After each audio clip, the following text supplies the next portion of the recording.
So, for those who are not familiar with the TV series or your characters, can you tell us who you play, where we left off with you, and where we're picking up with you in the film?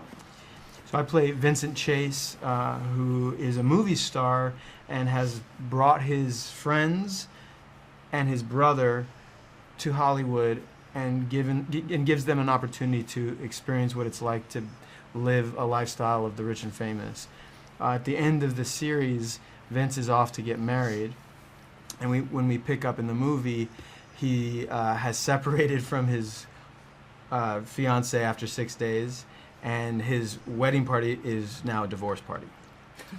That's it. That's a good summary. I play Eric Murphy, Vince's old-time, long-time best friend. I'm a manager of a Sbarro's pizza place, and but Vince knows that I have some good business smarts, so he brings me out to California to help him navigate his way, through the shark-infested waters of Hollywood. I'm kind of a hopeless romantic, so there's this on and off again, love story with a character named Sloane, played by Emmanuelle Chriqui, and her and I certainly have had our ups and downs. And at the end of the show, we're about to break up, and she tells me that she's pregnant, and then we pick up at the movie, and it's us trying to get back together to start a family. And the whole time, the entourage and Vince are trying to convince him to have more fun. Yeah, I'm the conservative one. Nice. So, you all had not shot this film or been together for a while shooting in the last 3 years. So, was it easy to get back into the groove of shooting the film? It's amazing what will happen when you put these guys together.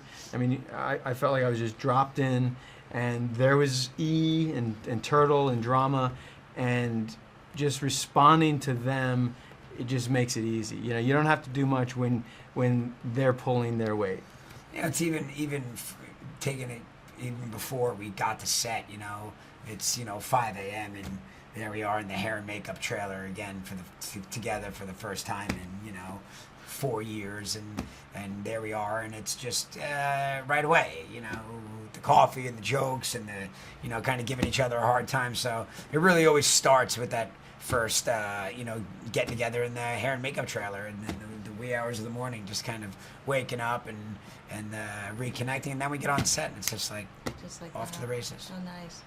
So, obviously, doing a TV series, the timing and pacing is a lot different than doing a feature film. So, did you find it difficult or challenging to bring that timing and pacing to the film? Filming the movie was way easier. The show we would do 7 or 8 pages a day, and the movie we would do 2.5, 3 pages a day. So we were able to, we still worked long hours, but we were able to just take our time a little bit more, experiment visually because we knew we were putting it up on the big screen, and kind of play around a little bit more and make sure we had it with a bunch of different shots. Where we're most comfortable is with the group. The banter, the rapport, this very quick-witted, back and forth and repartee. But, Doug made a very concerted effort to go back to the earlier seasons when we all spent more time together. So it was fun to go back and relive that energy of the group out and about together, on this adventure. Now, speaking of the repartee that you have and how you work so well together, was all of that scripted, or was there improv involved? Did you do a lot of improv in the film? Would Shakespeare let you improv? No, Doug is a stickler for the script, so there's very, very, very, very little improv. Very cool. People, it's a misconception. People think that so much of it is improv. Which is a compliment. I mean, we are thankful that people think it's improv, because it's a testament to our ability to just let those words come alive. Now, speaking of that, you kept with the tradition of having cameos, so there was a lot of cameos at any given time that could come onto set. So how did you work that into the script? That's Doug.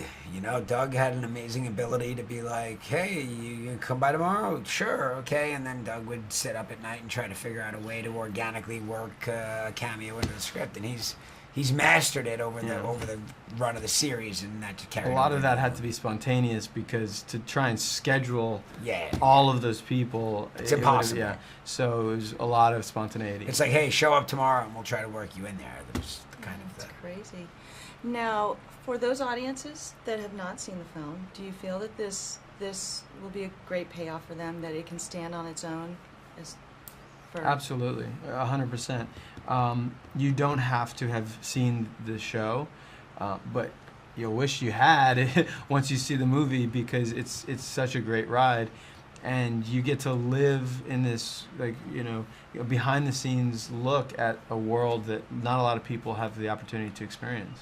The hope that if you've never seen the show before and you watch the movie and you enjoy the movie, that maybe you actually go back and watch the series. Yeah, I think that's what's going to happen.